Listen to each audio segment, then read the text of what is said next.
Good space time, everyone, and welcome to a new episode of the Citizen Web3 podcast, your source for educational insights into the Web3 universe and your connection hub to discovering those that contribute to building the decentralized world. Today, we are joined by Sterlin from Logos Network. We discuss activism, MDMA, and paper prisons. We touch upon the state as a parasite, being black-pilled, and mysticism of legitimacy. Finally, we talk about propaganda, cypherpunk values, and risk tolerance. If you enjoy our podcast, please share this episode to your favorite social platform to help us spread Web3 values across the universe. Technically, I'm not a felon, but my background would still show up if I try to get a job. Everything entrepreneurially is a risk, but I guess that goes without saying. And, what succeeds is there's a lot of variables and factors. And I started asking questions for the first time ever, asking very hard political questions. Why is this pill illegal? Why is this banned in society? I think it would be intellectually dishonest to suggest that Web3 and crypto, generally speaking, hasn't produced some type of decency and helpfulness in the way that people manage their own financial lives, and manage their economic lives, manage their transactionality, and to some degree, liberated them from the state apparatus. Hi, everybody. Welcome to a new episode of the Citizen Web3 podcast. Today, I am happy and glad to have another person I've been following for a while, and they're a crypto anarchist. They're, I would say, a researcher, a person into governance, into development. They work with Logos, Polis Labs, the founder of Polis Labs. Anyways, a long story short, Sterlin, welcome to the show. Hi, how are you? Hey, Serge. Thanks for having me. Really happy to be here, my friend. Man, I am glad we finally managed to do it. We've been trying to do it for a while, but we managed to do it. And let me jump straight into asking you to introduce yourself a little bit broader, because I think what I did, the intro I did, kind of sucked. So I'm going to ask you to do another one for me, for the listeners. Tell us about what you are busy on right now. How did you get into Web3 maybe? And anything else you want me and the listeners to know about you? Yeah, absolutely. I love this particular discussion because it could go long, because my story is quite lengthy, but we'll stay to the medium length one. Okay, so I've been working in crypto or crypto adjacent for 10 plus years. I got into the space. I came into the space not from traditional finance, not from random interest. It was more as a result of activism, actually. So in 2009, I got arrested for possession of MDMA and cocaine, quite a hefty amount, and I thought I was going to go to prison for a long time. The courts were actually threatening me with 40 years in prison. I ended up hiring the greasiest, smarmiest attorney that I could find, who had ins with the local district attorney, and I was able to get a deal, and I got 10 years probation. It was in Texas, so it was deferred adjudication, which just means that I can get off. If I get off probation and I play by their rules, then it's not a conviction on my record. So I actually did 5 years in probation, and then was able to get off early because I was a good kid in paper prison. So the reason why this is relevant to the story and how it relates back to crypto is because of this experience. It made me realize that I hadn't done anything personally wrong, in my opinion. I felt like I was more of the victim. And I guess during that time, I had probably more of a victim mentality. I was, a young man, 25 years old. And so I started reading and looking into this particular situation because I felt like there was something wrong with the state. Why was this drug illegal? It actually had helped me. That's the reason that I got into selling it. It helped me wake up. I had sort of a spiritual revelation, or a sort of a zen moment of mental peace and clarity while on the compound. So how it ends up panning out is that I realized that a bad thing had happened to me, and that this wasn't okay, and there's some kind of social problem that exists at the core of this. So I eventually found, largely through the Ron Paul Levolution that was emerging during that time, I was introduced to Murray Rothbard through Ron Paul, and I read Murray Rothbard's book Anatomy of the State. And I remember very clearly chapter 3 is literally titled The State. Actually, this might have been For a New Liberty. Actually, that was the first book of his I read, For a New Liberty. Chapter 3 is called The State, and it breaks down the nature of the state being this parasitic organization, this group of individuals who have a monopoly on force over a territorial region. And it clicked for me. Okay, now I understand formally and logically why the system is so corrupt and so morally bankrupt, and what had happened to me. That was the epiphany. As a result of this, I started doing more research online. I started following people like Stefan Molyneux, who at the time was more of an anarchist. He has since kind of transitioned away from that, in my opinion.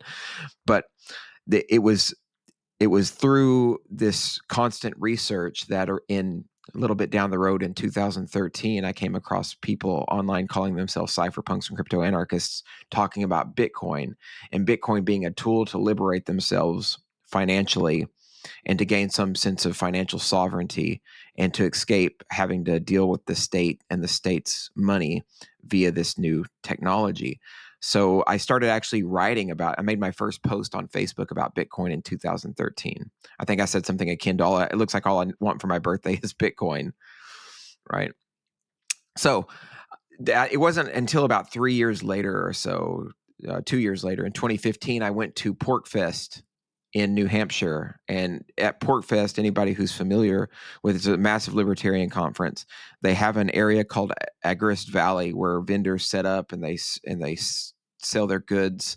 And that I was told to bring Bitcoin because all the vendors accept it. And this is what is kind of standard to use at PorkFest.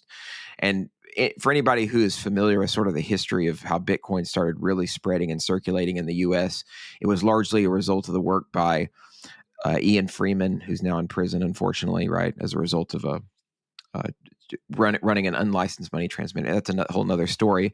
But those guys on Free Talk Live talked about Bitcoin, which got Roger Ver interested in it, right? And then he ended up investing and seeding a lot of the ecosystem, generally speaking, and really helping popularize it, along with people like Ross Ulbricht and the Silk Road. But I went to the 2015 event, and of course Ian was there, the whole Free Talk Live people. I got to talk to everybody about Bitcoin and crypto more deeply, and this is when I put my money where my mouth is. I went home back to my wife and I said, we're going full into Bitcoin, going full into the cryptocurrency ecosystem. So we were now stakeholders in the ecosystem, and I started working in the space.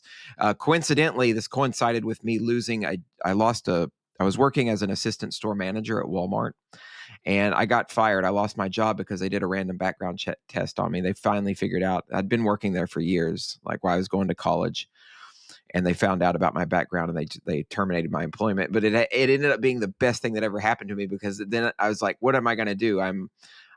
Technically I'm not a felon, but my background would still show up if I try to get a job, right?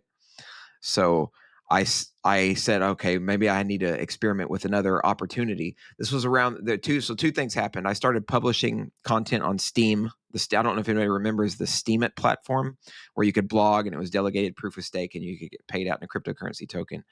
Well, I did that. The platform ended up not working out in the long term, but I ended up doing quite well on Steemit early on, traded a lot of those tokens for Bitcoin. And then also around the same time, Roger actually reached out to me from Bitcoin.com, Jamie, to be exact, who helped open up the news desk. So I started working with Roger and Bitcoin.com in 2015. I helped open up the news desk there. I did that for 3 years. And I've been in the space ever since. More recently, I joined Logos 2 years ago and started working in the network state, cyber state. And this is a whole conversation we can have. I'm guessing we will in a moment. Cyber state movement, which is crypto adjacent, in my opinion, or somewhat related. And then just here recently, as a result of my experiences in crypto and working at Logos, I founded Polis Labs, which is a research institute focused on solving governance for cyber states and network states. So my history is largely geared around activism, right? And things like agorism and trying to take power back by doing things that are active and productive rather than just complaining about the problems or being black-pilled like a lot of people are. So anyway, that's a bit of the story. Can we extend the interview to about 6-7 hours? Because the questions I now have to ask you will take at least 6-7. Because not maybe 9-10. I'm okay with 5. But man, you don't understand. So first of all, I want to tell you respect for talking about not just having a history with correction institutes or with the punishment institutes, whatever, regardless of how you want to put it, but coming out to speak with it. Not everybody does, especially when that history is a little bit behind you. Not everybody has the balls, not everybody has the courage to talk about it, especially to be able to understand that they did nothing wrong. So kudos to that. Big respect for that. By the way, what was your nickname on Steemit? I was top author in the beginning on Steemit, one of the top authors for 3-4 months, bro. Nice. Yeah, you can probably still find me and all my. You remember your nick though? Wait, you remember your nick? What was it? Yeah. It's either at Sterlin Lujan or at Lujan Sterlin. It's just my name. Man, I have to find it. I was not a whale, but I was a top. I was also a really successful author for like 3-4 months.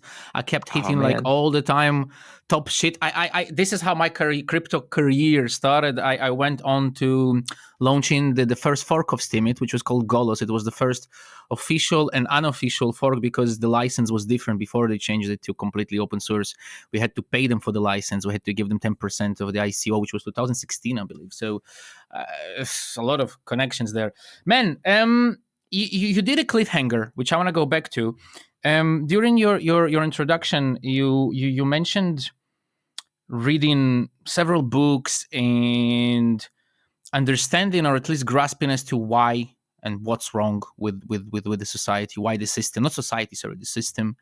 I want to go back to that cliffhanger a little bit. I want you to answer the why before we will go further, if it's possible, of course. Yeah, sure. And this, you're right. This could be a whole podcast in and of itself, talking about the structural and systemic problems that we're dealing with in society. But we can break it down a bit. So, as I mentioned, the first thing that happened that really got me to so here's the thing. Before I took MDMA, the chemical was a big factor in my intellectual and spiritual growth as a human being.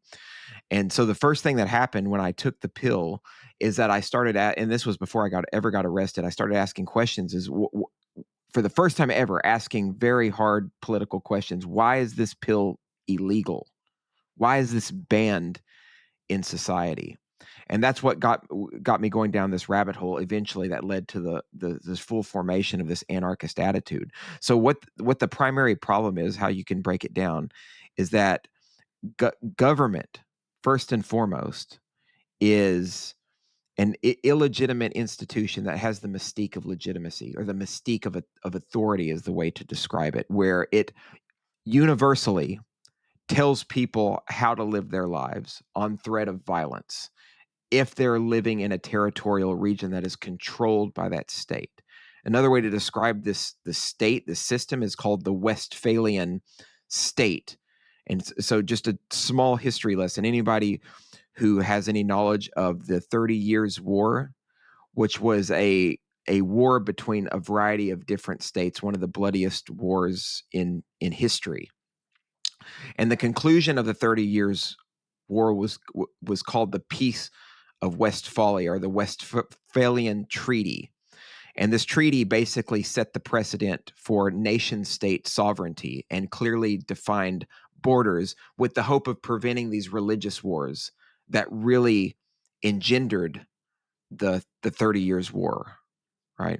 So, but Westphalianism, of course, has failed. It's what has caused the development and the sustainability of these massive nation states of control. It also inevitably led to centralized banking and control of a fiat currency, which powers and fuels the inefficiencies that these nation states have. And it also fuels the warmongering and the control of the population, the totalitarian mentalities.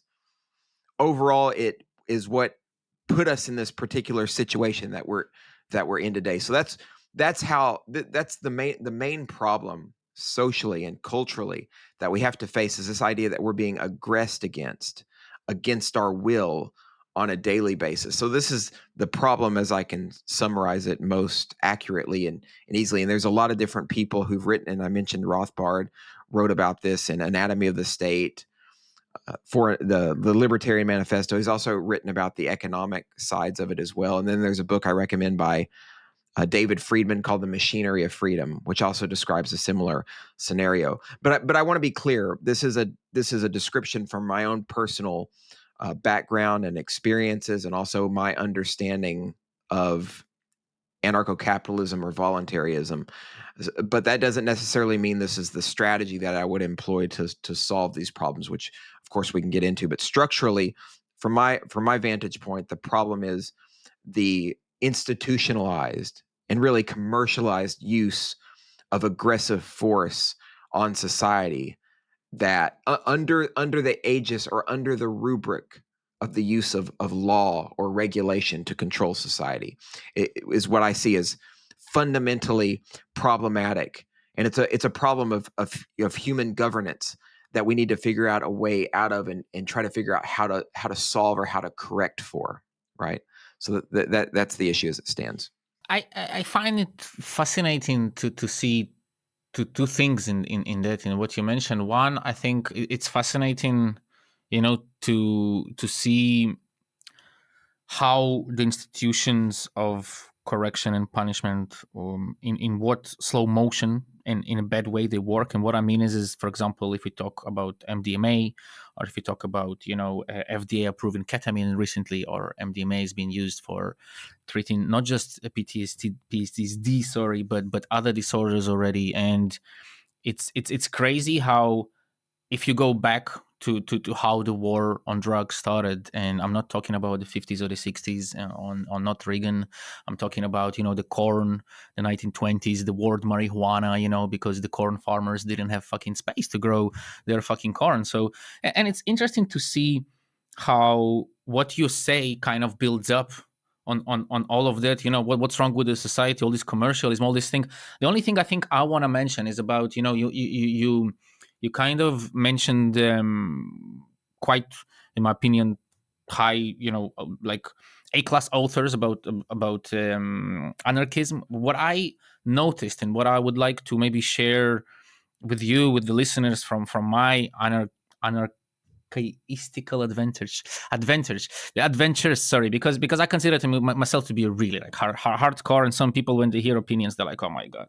But what I noticed is that people like Rothschild themselves, the things they were saying, the things they were fucking talking about, had exactly what's on the box. And one of the quotes, I cannot quote it right now, but it was something like, the moment people will realize what the banking system is, it will be too late for them to act, because they will be slaves to it. And I mean, the guy said it publicly, like, and I mean, that's what I mean. What I'm trying to say is that sometimes we try to search for the truth too deep, when it's like it's right there in front of us. And I know, for example, you studied psychology, and I'm gonna get this all into a question, not or studied, or you have something to do with psychology in the background. And my question is, like, here, after hearing you say what you said, and me adding to that, why do we act like that? Why do we wait as people for God knows what? Sometimes, we are already failed. We're already in a dump, and we still don't get the ladder. We're still like, let's dig in deeper, I mean, there was never a person in the it's not my own words, but I'm going to quote it, there was never a human being in the last 10, 15, whatever we start calculating our history, modern history from, that on their deathbed stood up and said, hey, I fucking love my government and my country, and died. Not one fucking person, not fucking one guy did that, not one girl, not one whatever. They all died for different reasons. But the question is why? Why, like, as somebody who has the experience with anarchism and psychology, why are people so resilient to what can make potentially give them better life, but hope? I don't know. I mean, it's a bit of a long, not really a question, but yeah. Yeah, no, that's a really good question. Basically, it's the extent of why don't people act? Why are people so easily? Why do they so easily conform to the status quo and to the system? And I think this is really a multifaceted discussion. The first thing that comes to mind is that a lot of people, I think a big part of the problem is cultural indoctrination and propaganda. So I read a book at one point in time called by Jacques Ellul called "Propaganda: The Formation of Men's Attitudes," and so one of the things that states try to do to prevent uprisings, to prevent coup d'etats, to prevent revolution, is to get people to buy into their own servitude, to buy into their own slavery.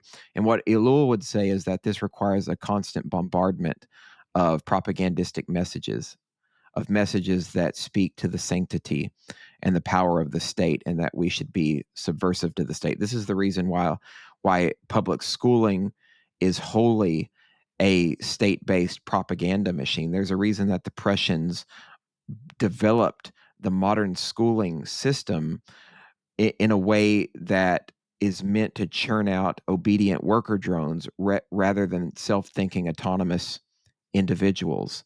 So you can see very clearly through the education system, through the way that people are brought up, through the cultural messaging that people are bombarded with, that's constant, that is part of the signal of society. It's the aura of all of these gestures happening simultaneously that subvert a person's will to act.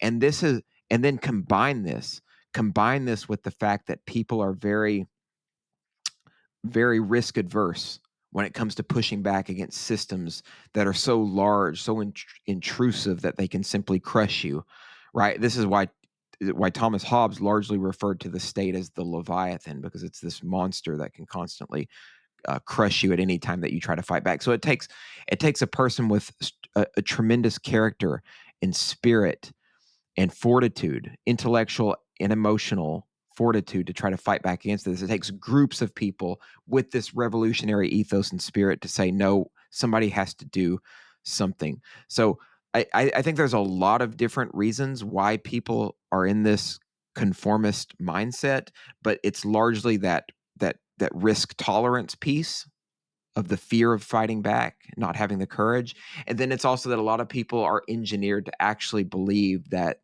this is okay. It's just the way things are. Why shouldn't we just passively accept the status quo? So there's a bit of education and also trying to help people come to terms with who they are that's vital to our work. But I'm a huge fan of promoting ideas and a culture of building technologies and products that lead people to greater liberty, right? And that's an important part of the work. But yes, so the answer really lies in propaganda and risk tolerance, I think. Before we're gonna kind of jump topic, I'm gonna put one last comment question into here, a short one. Recently, again, not my words, unfortunately, but recently I saw this meme, online. I'm sure you've seen it. We probably follow a lot of the same people. Not probably, I know we do, considering the Twitter publicizes that.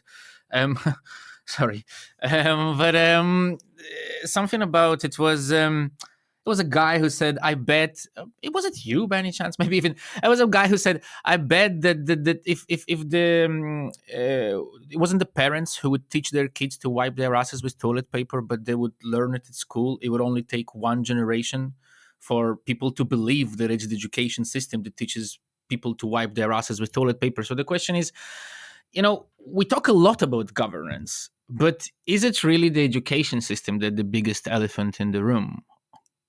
Yeah, it's You're on mute. Yeah, thanks. No, it's multi-layered, multifaceted. The education system is definitely a big part of it, but it also starts with the parental relationship and parenting structures in society, and sort of the Weltanschauung of parenting worldwide is. And so I'm going to cite a psychologist now, Alice Miller, who wrote a book called For Your Own Good, where she analyzed a lot of the schooling, which she referred to as a poisonous pedagogy in Nazi Germany, and looked at a lot of the ways that a lot of the Nazis were raised, and a lot of the citizenry was raised, and it was very formally structured. Some of this is part of just the German ethos anyway, but it was also extremely authoritarian and very punitive, right? So people, as they grew up, got punished, they got hit, they got spanked. And what Miller would say is that the children, aside from the physical abuse, they would have their emotions ablated, basically removed, right? They weren't allowed to have an emotional reaction. They weren't allowed to be their human selves and experience a full range of emotions.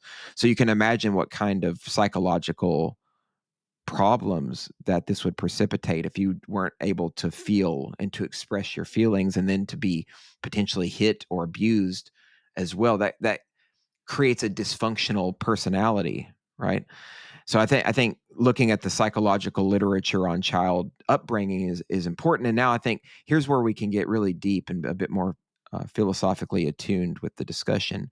So notice with governmental and nation state tropes that there's a lot of mirroring with childhood, right, and parental themes, where we refer to nation states as, Uncle Sam, the fatherland, the motherland. There's always a parental metaphor in the state. So there's this idea, I think, that's embedded in most people's subconscious, that the nation state's a kind of protector, almost a very patronly figure, a paternalistic figure, a father figure that's going to take care of you. And that if you step out of line, you should be punished, and then you should accept that because father is taking care of you. So you can see how there's a relationship between the way that we think about our upbringing as children and the way that we think of the managers and the custodians of society, which are traditionally nation states, right? So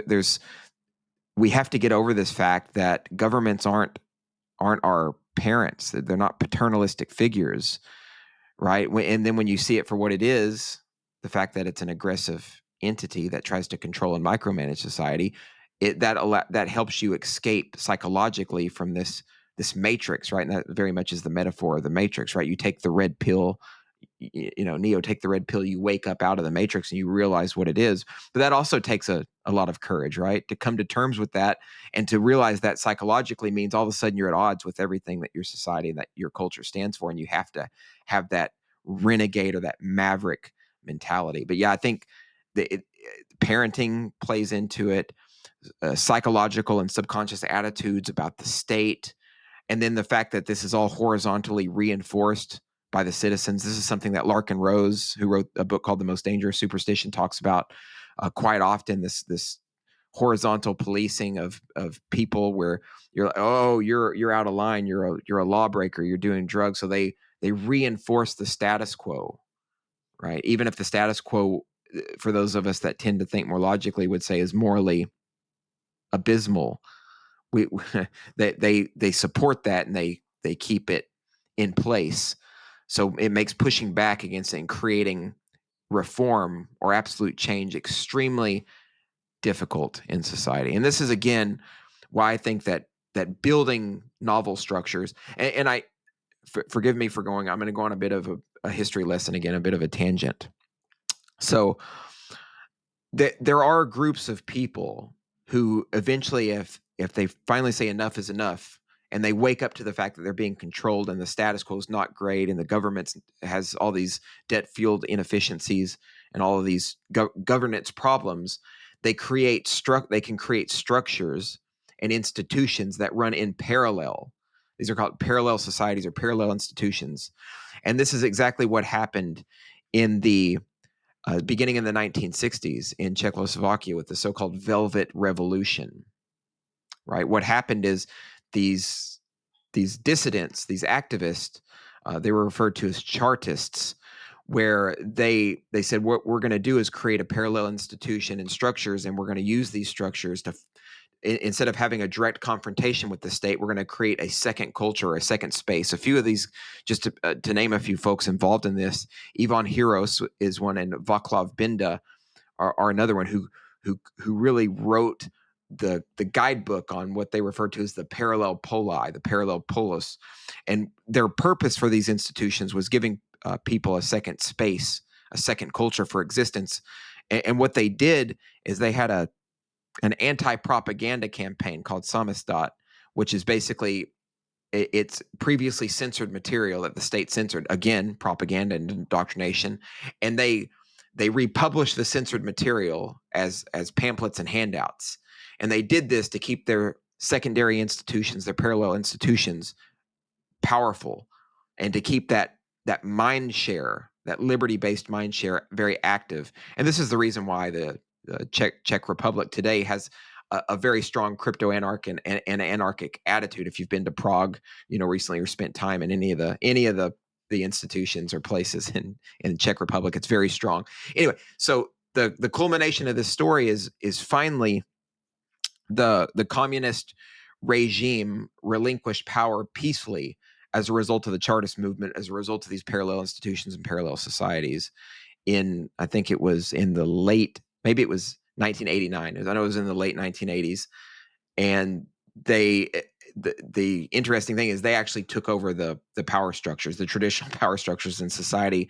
An individual, Václav Havel, became the president of the Czech Republic as a result of this. And they call it the Velvet Revolution because not a lot of blood was shed in this power transition. They didn't have to have a bloody coup d'etat or anything of that nature. Instead, they created these parallel entities. So this is the reason why I mention this, and circling back around to this point of people being psychologically trapped. In order to escape these psychological traps, these mind traps, and all this propaganda, the activists and the dissidents, instead of creating a bloody revolution or trying to fight fire with fire, they fight fire with water. Instead, they form these parallel institutions, these parallel societies, and then they allow the mind share of activism, of different ways of thinking, to manifest and to flourish and to proliferate.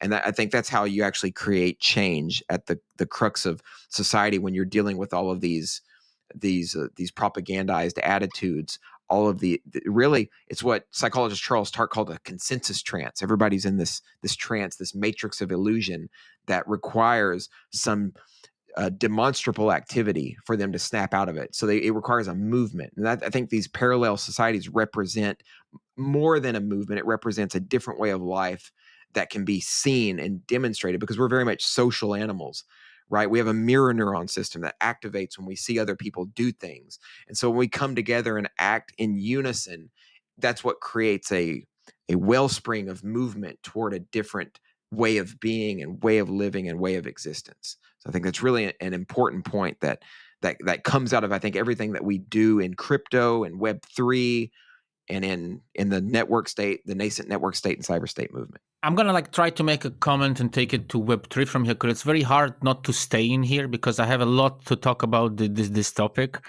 and I'm gonna try and make a transgression, but let's attempt. Sure. I was gonna say that one thing that comes to mind when you say all that is coming back to the sad state of society, and I apologize to put it like that, but what I'm gonna say, I recently had a kid, very recently, and we are kind of a family who is a lot we consider ourselves not to be the average politically inclined person, let's just put it like that. I would say, completely very full on anarchism, self-substantial living, crypto, and it's interesting that even in my closer, and I hope that one of my closer circle of friends will actually hear this right now, but that's my big hope, that they listen to me on the podcast. But okay, but even in the closer circle of people that I interact with, when I mention the words homeschooling to anyone, people look at me like and I know in the States it's a bit different, but here I'm going to try and bring it to Web3 from here. But I think that when what you mentioned, people think that I'm crazy. People look at you, the moment you talk about homeschooling, first of all, everybody assumes that you're going to put your kid in prison. I don't know why, but I don't know how that connects to them. I think the answer is movement. I think really, when they say to you, but he will not be able to interact with other kids. That's the fucking point. I don't want him to fucking interact with those fucking systems. I want them to be creative and not to be in it. But I want to try and make that progression, and you mentioned movement. And I think, to me, I never actually thought about it before. I know you weren't answering my question, but when you started to say about movements and that people, and I also believe people, we are social creatures, and people in coma, they prove it. People in coma are part of the society, even if they're smart, and stupid people walk around Earth all day. And, they are part of the society. Sorry, people in coma are not part of the society. It doesn't matter how smart they are. They are just there, lying there, unfortunately. And unfortunately, a lot of stupid people do walk around us. And yeah, sorry. Long story short, back to the movement. I was hoping 12 years ago when I started in this industry that this is what's going to change. This is today, and I'm going to try now to make sort of a question and to grade us to Web3. You've been here as long or longer than me. How do Web3 development as a movement, not as a technology, but as a movement? And I know we both probably believe that technology is what will help us to get free at the red pill, but still, how as a movement did we progress? If we progressed, I know the words Web3 only exist for a very little time, but let's assume that they existed since 2009 here. And I don't know. Let's start with that. Have we as a movement done anything fucking good for actual people who are not in that movement? Can we put hand down on a heart and say, hey, my work here in Web3 or in crypto has changed people's fucking lives that have nothing to do with Web3? And because isn't that the fucking end goal, right? I mean, otherwise, what are we here? Glorifying ourselves every day. So, yeah, I guess let's start here trying to sort of go to Web3. Yeah, I think we've had so we're gonna talk about Web3, but we're may also invoke what I would just call traditional, like crypto ecosystem, Bitcoin, etc. So I think we've suffered our wins, or we've had our wins and we've suffered our losses, right? I think that we've done a lot to empower people. Let's talk about the wins first. We've done a lot to empower people financially in Web3, especially through decentralized finance, decentralized tooling, and just to give an example, so any platform, and of course there's a lot of Web3 platforms. I don't want to shill or talk about any specific one, but the ability for us to do trading and lending and swapping in ways that are relatively safe, because the safety in these protocols have certainly improved since just 2017, 2018, where they were just shit basically. So I think we have empowered people financially way more than a lot of people give the space credit for. And the reason why this is happening is because there's been so much naysaying and negativity around Web3 and around the ecosystem, largely because, and this is true to an extent, there's been so many scams and schemes and negative fallout from a lot of Web3 activity, a lot of token projects, et cetera, that ended up being shady or dicey. And then, of course, the collapse of FTX not so long ago didn't help the situation. But I think it would be intellectually dishonest to suggest that Web3 and crypto, generally speaking, hasn't produced some type of decency and helpfulness in the way that people manage their own financial lives, manage their economic lives, manage their transactionality, and to some degree liberated them from the state apparatus, right? So I think we're moving in the right direction. But now, of course, the sort of the negative side of this is what has become more popularized above Web3 is something like Bitcoin, right? Where I used to be a huge fan of Bitcoin. I've been in the space a long time, worked with Roger, and Bitcoin has not lived up to its expectation at very least, and at worst, it's been completely hijacked, a la Roger Ver's recent book before he got arrested. It's been hijacked, and it's being used for nefarious purposes by state actors and corporate entities now that don't serve our cypherpunk interests. So this is one of the reasons why I actually gravitate more toward Web3 and some other projects, especially, and this is kind of tangentially related, privacy projects like Monero, et cetera, are where the future is going to be in terms of liberating humanity, liberating society, and putting us continuously toward this path of greater freedom. So yeah, I think overall we've done a fine job. I think there's a lot of things that we can do better as an industry. And when I say we, I'm just referring to the industry and the ecosystem and the space, generally speaking. Now, you personally, though, participated, in my opinion, and I'm not actually talking about logos, I'm talking about status right now, in a project that, it was a big ICO, and you can point fingers and like what's happening, but what has status done? That is the question. Status did a lot, and for me, it was, let's say that today it's still pretty much the only decentralized messenger that exists, as far as I know. I mean, we can take Urbit probably, but Urbit is federative, not decentralized. So I don't really know I mean, we can go to and argue that Mastodon is decentralized or federative or whatever, but you know what I'm talking about. I'm talking blockchain level. And and I know, and I'm just trying to combine here into one question status and logos. And I know that Nomos, Nomos is part of the stack, right? Codex, Waku, Nomos, right? I know that logos kind of was raised out of status. So I guess you could, I don't know if I'm correct in arguing that, and please correct me if I'm wrong. I guess I'm asking here for the background story a little bit. I asked before what came out of Web3, and for example, here's an example at the way I see it, where there was an ICO, and what grew out of that was a technological stack that is now being built, right, with its own language, with its own like privacy protocols and governance protocols and whatnot. Now, I'm not that deep into logos. I'm sorry if I'm cutting some corners there, but no worries.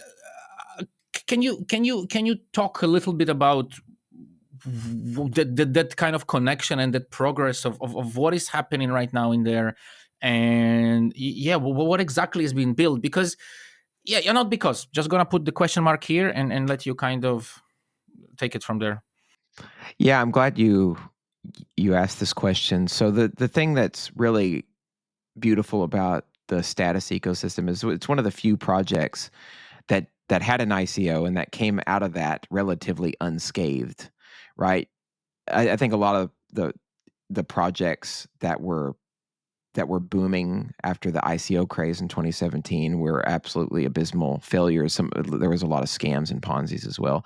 One of the very one of the reasons, this is my personal opinion, by the way, one of the reasons why status has succeeded and grown, and we'll talk about what I mean by succeeded and where they're at in just a moment. But I do want to say, for the sake of argument, that Jared Hope, the founder, right, of Status and the Logos ecosystem, has done all of the work that he's done in the space by being focused on principle-centric design, staying focused on cypherpunk values, and being true and real to himself and to his vision and goals. And so that's the reason why the project is still around today, and that's why it's grown and extended into the Logos ecosystem. So yes, Status has had certainly had some growing pains. There's been some technological changes and shift, but just over the course of the last year and a half, at least since I've been at the organization, right? I can't really speak to before that. There's been a tremendous amount of work done on the Status app. It's continuing to grow. Those guys have made great progress. Every aspect of the app is 100% better now. And speaking of which, of course, you probably know that Status is actually built on top of Waku, and what the fact that Waku exists.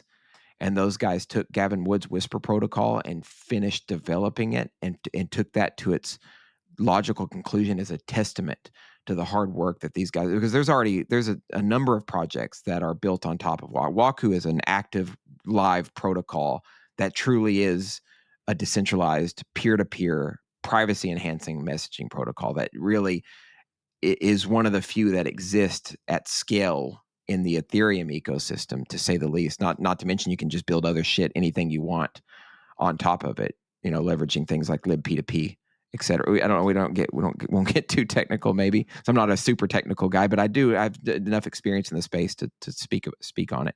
So I will say this: Status has grown. This is the conclusion. Status has grown. It's continued to grow. Those guys. I mean, they're putting in the hard work to develop the tech, and they've overcome a lot of obstacles. There's a lot of very difficult engineering challenges to solve in developing something like this at scale. That's both like a wallet and a chat app that can maybe eventually parallel or compete with something like Discord, plus have a Web3 wallet built into it, right? Which is super impressive and very challenging. So the work is ongoing. The project hasn't stopped. It's still, as I would say, it has even more momentum than it has previously.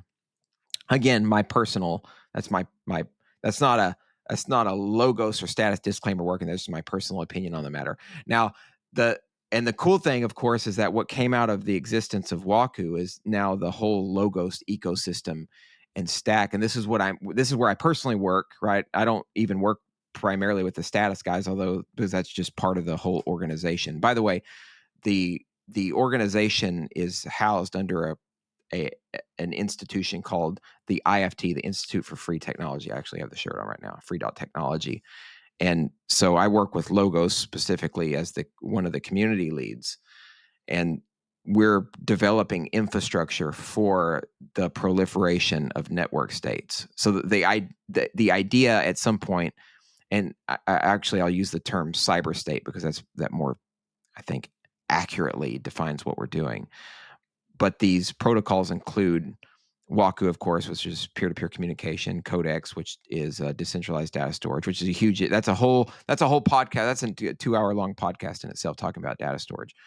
And then Nomos, which is the consensus layer, the blockchain. So the goal one day is that people, and this high level, people can build applications, cyber state applications, governance applications on top of it, and using this stack, which effectively creates a new kind of internet deployed for the purpose of creating anti-fragile cyber state institutions where communities can come together, they can have a rulemaking and sense-making apparatus, and they can eventually deploy those cloud-based institutions if they want to a physical territory like a special economic zone, or maybe they can create a parallel poli within the context like we were talking about earlier. It plays back nicely into that, where they can do non-confrontational confrontation with nation states.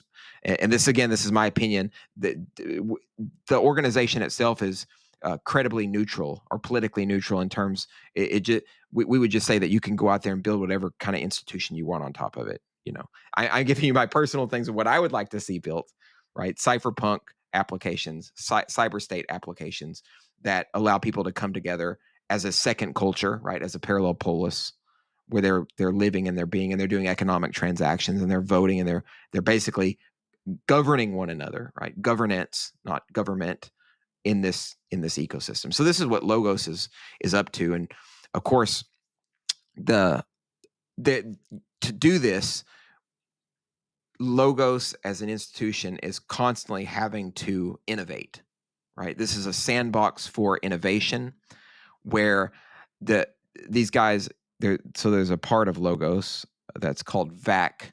VAC is the research arm of Logos, and these are like cryptographic wizards, guys with PhDs in mathematics and shit, formalized logic, the whole 9 yards, and they're constantly breaking ground in zero knowledge cryptography, right? Working on ZKPs for various aspects of the development to make sure that the cypherpunk values, privacy, anonymity, censorship resistance, decentralization, are all built out in their fullest form, and there's no gaps on the outset. So this is really the Logos ecosystem at large. And again, I primarily focus on the community building efforts that we're currently doing in anticipation of continuing to develop this. For the sake of not having a conversation where I agreed with everything you say, I'm gonna ask you a question that I will play a little bit devil's advocate. Why will it succeed? I mean, Aragon has failed to build a system for governance applications. We realize that everybody's better off doing theirs. Projects. I mean, I can name here hundreds of projects now that try to build an ecosystem or be a protocol for protocols or something like that. And not most of them, I think all of them kind of failed. I mean, even if we take Ethereum, Ethereum tried to create the only single true computer, Bitcoin, the only ever true single cryptocurrency. Everybody's failed because it's not. So why will, again, devil's advocate question, but for the sake of not agreeing with everything, why will this work? Yeah, that's a really good question. And I think with an attitude toward fairness, it's everything entrepreneurially is a risk, but I guess that goes without saying. And, what succeeds is there's a lot of variables and factors, but this is why I personally think it will succeed, or why it has a good shot at succeeding. So this network state movement, this is something I'm super passionate about. This network state, cyber state movement is growing leaps and bounds. There's a tremendous amount of interest in the novel organizations that are emerging, and the companies that are emerging, and the platforms that are emerging around this movement, right? And let me just give you an example of how excited people are about this. So Praxis is a network state or internet native nation project that was founded by, I think his name's Dryden. Is it Dryden Brown? So their project just, I think it was last year, received a $500 million capital injection, right? So there's very serious players involved in wanting to see this ecosystem develop. And this is I'm just mentioning this in passing. This is not a value judgment because I have my own opinions about, we could get into technocracy and discuss the you went mute there, Sterlin. Thanks. I actually hit the space bar. Yeah. So yeah, there's a lot of talk about technocrats like Peter Thiel engaging with the Trump administration, and anybody who follows like people like Derek Brose's work, et cetera, have a concern. There's concerns with this, but I just mentioned in passing that people like Peter Thiel and Balaji Srinivasan and a number of different Silicon Valley technofolk have put a lot of money and institutional capital into the development of the network state movement. But there were also sort of non-major players who have put all of their life savings and action into, like all of Logos is effectively funded by the founders, right? It's so anyway, there's all of this major that's the point. There's all this major interest in seeing this particular movement succeed. So I think in any kind of entrepreneurial endeavor, there's always an issue of timing. Is your timing right? Are you building what needs to be built at the proper time, at the right time? So I think Logos is right here where it needs to be in terms of its development time and timeline for the products versus the rollout of the network state ecosystem, right? Especially with all the capital that's being injected into the ecosystem. And there's also a lot of interest in doing public goods funding, right? So all of the protocols in the Logos stack are public goods. So looking at things like what Gitcoin and Kevin Owocki are doing with public goods funding regenerative ecosystems and ecologies of regenerative funding. This is all, and my friend David, who does funding the commons, there's this trend of trying to figure out how we can fund projects like this that don't always have an easily accessible business model built in because it's public goods, right? So this is also happening simultaneously, which feeds into the potential success of projects like these. So there's a couple of different things happening. There's a lot of momentum in the space right now, and this isn't to say that it's guaranteed success. Again, there's variables. Things can happen. Things change. But I do think that Logos is very well positioned to succeed because of the huge interest in network states. And also, by the way, this is running in conjunction with the fact that there's a lot of novel special economic zones, opportunity zones, acceleration zones that are opening up right now to feed into this development of cyber states and network states. So I think we're on the precipice of a huge amount of change, generally speaking, with regard to the way that we organize as a species. And the technology that we're all building and the ecosystems that we're part of are going to be hugely involved in seeding everything that's all these changes that are happening on a macro scale in what Marshall McLuhan called this global village that we're developing.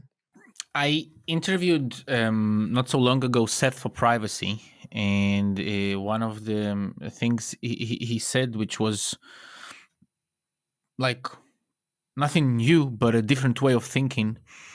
When I asked him a similar question to what I just asked you, he said, well, we are actually winning. And I said, we are winning? How? And he said, well, if you look around us, those court cases that you've seen, those things that are happening, it means that we are winning, because if we didn't, this didn't exist. And I was like, well, that's actually a very interesting, basically kind of what you said in between the lines there, right? That it's happening. The fact that it's happening, it's already succeeding. I mean, we were talking about, but anyways, let me jump. I really wanna, man.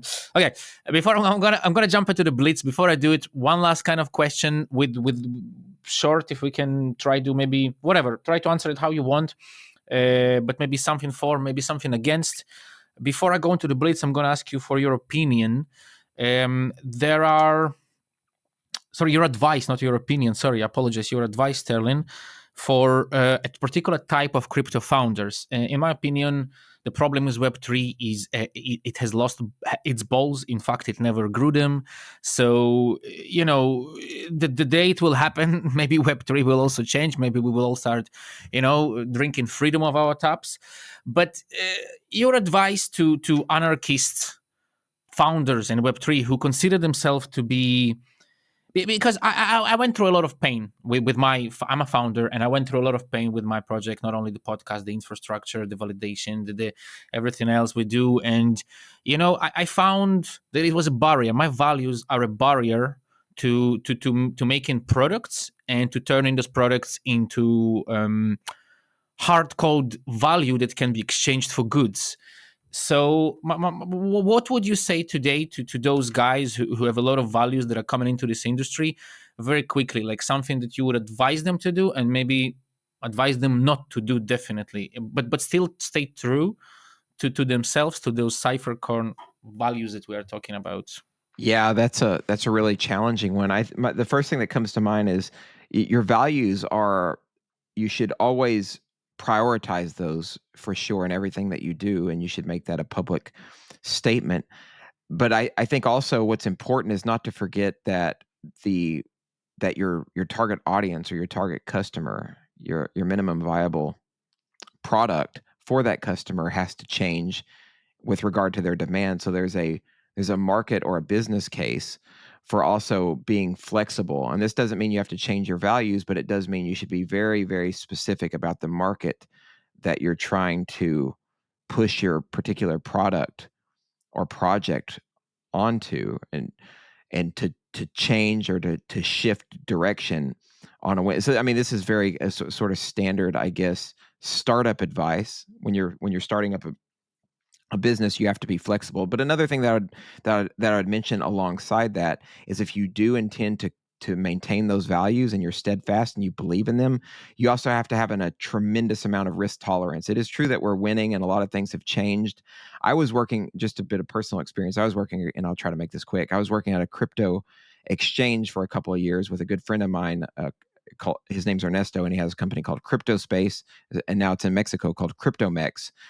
And we wanted to keep our values. We wanted to make sure our customers were well protected and insulated, and that we didn't just hand out information to the feds or have back doors. And that was really, really challenging to do. And we got a lot of shit. And this was before everything changed, and we had to deal with government actors, bureaucrats, agents, subpoenas, summons, all kinds of shit.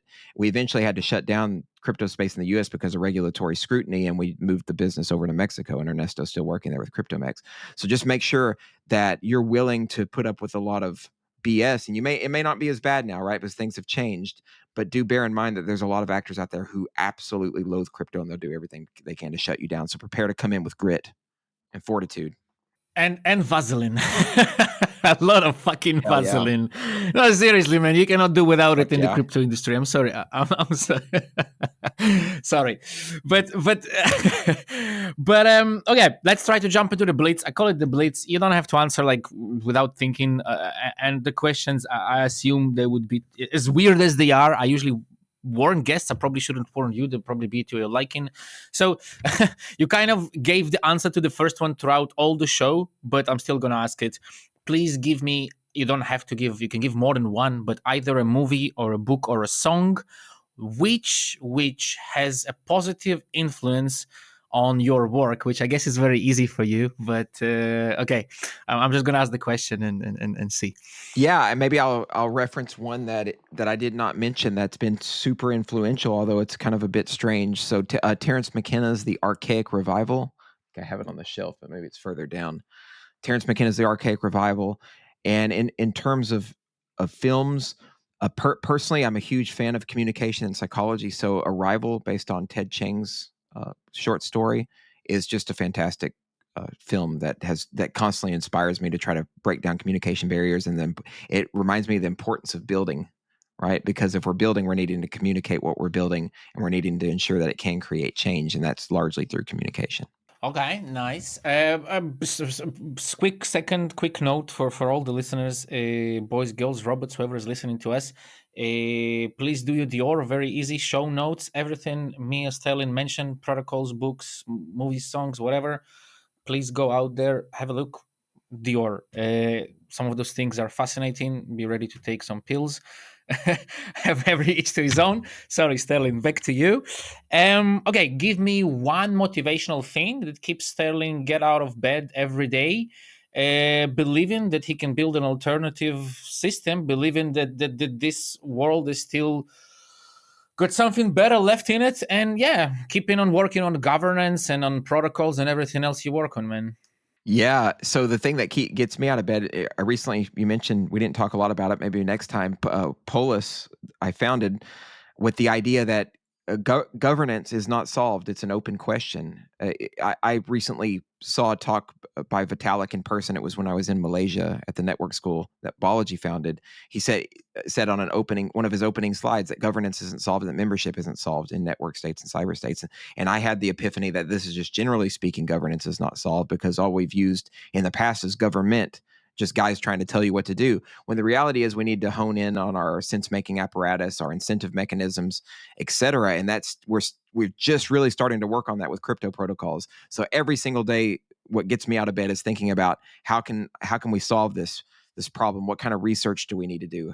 How can we tackle it from not only a logical perspective, but maybe involving the wisdom traditions and all of our psychological knowledge. There's a lot, it's interdisciplinary. So that really excites me. And that's really where I'm personally focused right now on really solving governance, or how helping to contribute to that.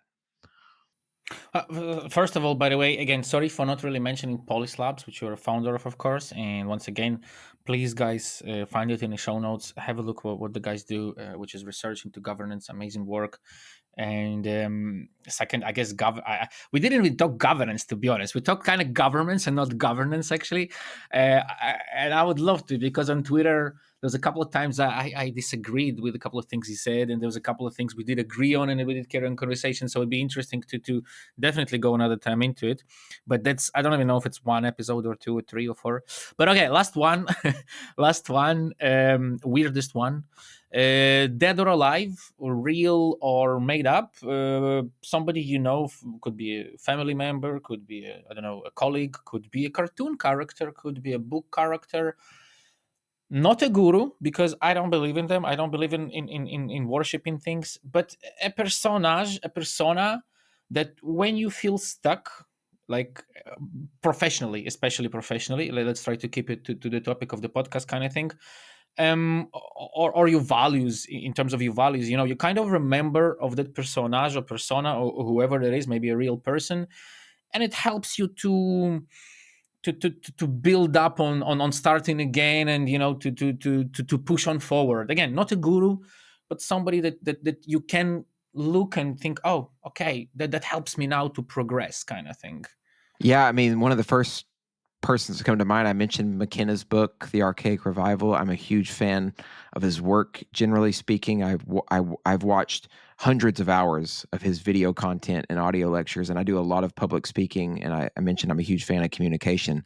So anytime I feel stuck, or maybe I'm feeling not myself, or maybe I'm self-berating or self-flagellating, and so I try to invoke the McKinney aesthetic and form, and think about, this guy just did work. He just went out there and did it. And he did his thing, and he was magical, and he had oracular skill.